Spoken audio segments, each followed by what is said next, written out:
the deterrent didn't work. People weren't put off. 800,000 people signed a petition demanding that the 6 men were brought back to this country. 800,000 people at the time. Today would be a huge petition, but at the time the population was much smaller than it was today. Okay.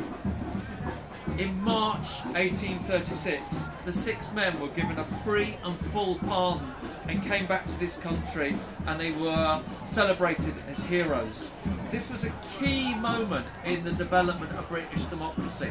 Not about voting, because this was happening at the same time. The Great Reform Act happened in 1832, and a very few more men, just men, were allowed to vote.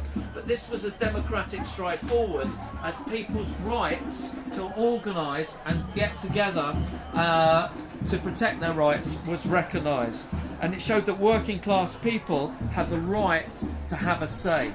And it was also a foretaste of what happened a few years later, the Chartist movement, which is something that we need to research. It proved that workers had power and they could organise together for their pay and conditions, and that's what we celebrate today in this trade union movement at Tolpuddle every year.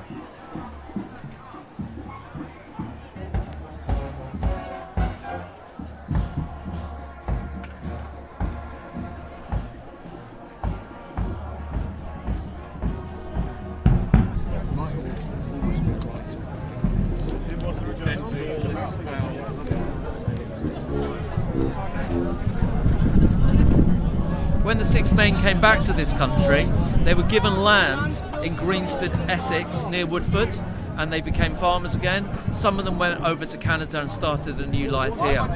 The most important message that comes out of the story of the Tolpuddle martyrs is that democracy is always a journey and never a destination.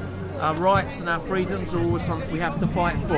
And I want to finish with this quote that's attributed to one of the founding fathers 250 years after the founding of the United States. Thomas Jefferson is meant to have said this, and he said, "The fight for liberty is eternal vigilance." In other words, we've got to look after our freedoms and our rights, otherwise those with power will try and take them away from us. Thank you very much indeed. Cheers.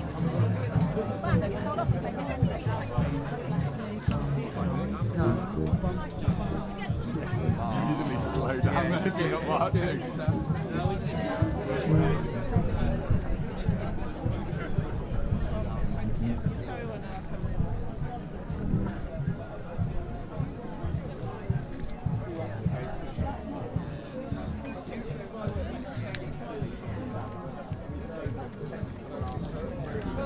Conveyed data.